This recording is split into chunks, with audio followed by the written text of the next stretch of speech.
Hello and welcome to My Security TV. My name's Chris Cubbage and we're filming in Sydney. I'm joined by Mr. George Chin, the chairman of MSS Security Holdings. George, thanks for joining us. Thank you. George, you've been in the industry for over 30 years. Maybe give us a bit of background from the early days and how much you've seen the industry change over time. The security industry today is in a very developed and world-recognised position, not just in our country, but well-respected in the world. The Australian security industry? Absolutely. Of course. For our standards, for our quality of service, and in particular for our innovations in how we deliver a quality service to customers. I'm talking about security services that stretch from remote locations into very sophisticated city urban areas, so they have different issues. You asked about security industry. I've been in the security industry for something over 30 years, and I used to be a former Malaysian Army officer, came to Australia, joined the security industry and started as a mobile patrol officer. And happily, I'm in the position where I am today. I've seen a lot of changes. If I were to take just a little bit of time and go back to how the manpower security industry, or indeed private security industry, started in Australia, it started in November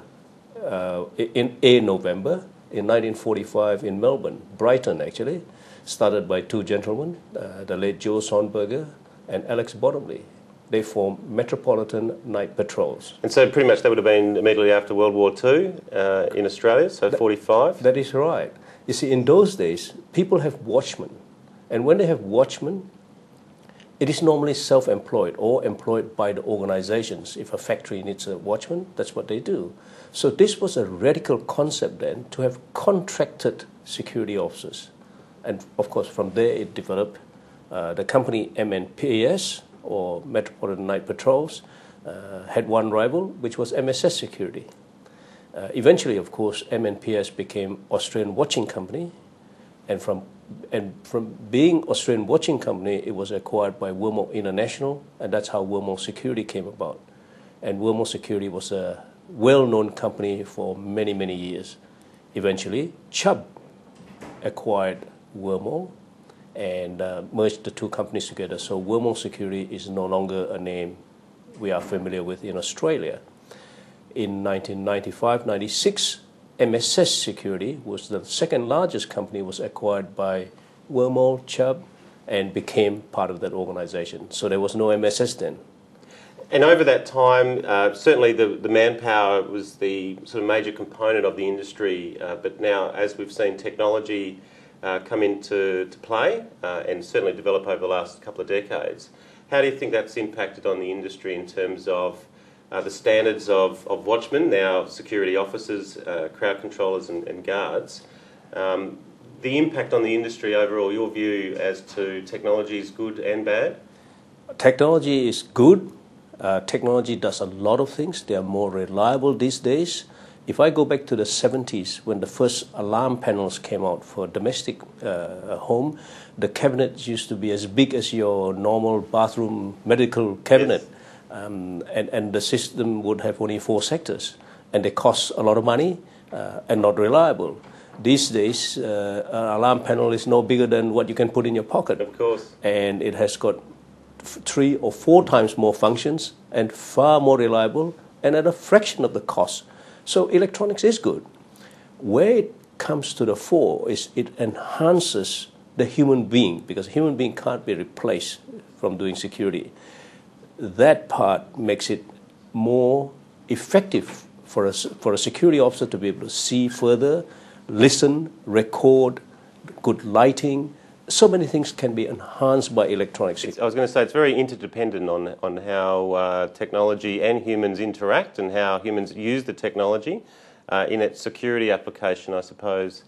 Absolutely. Do you think that the security industry has kept up in terms of training of its people and using technology smarter, or do you think we're just getting there now?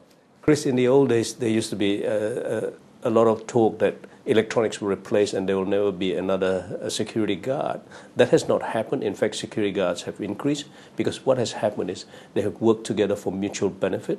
They have trained together so that an ordinary watchman, if you like, in those days now becomes a security officer who can actually monitor in a control room and make use of monitoring equipment and record.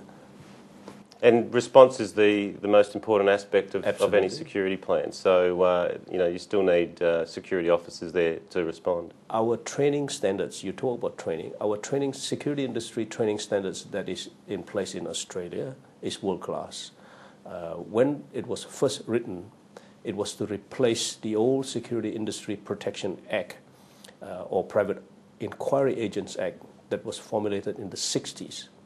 When the National Training Standards for Security Industry was written to the Property Services Training Advisory Board, in those days we had Australian National Training Authority, or ANTA, now no longer in existence.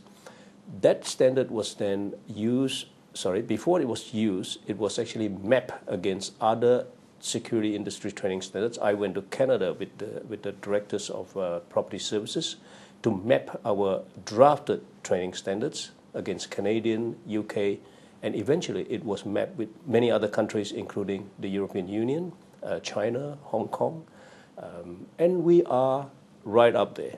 Well, George, I think it's a consistent message that I hear, that Australia is considered world class. We can see that through the international standards for risk management, which was born out of the Australian standards. George, thanks very much for coming on the show. You've run some of the largest security companies in the country, and it's been a pleasure talking to you and getting that 30-year history. Thank you very much.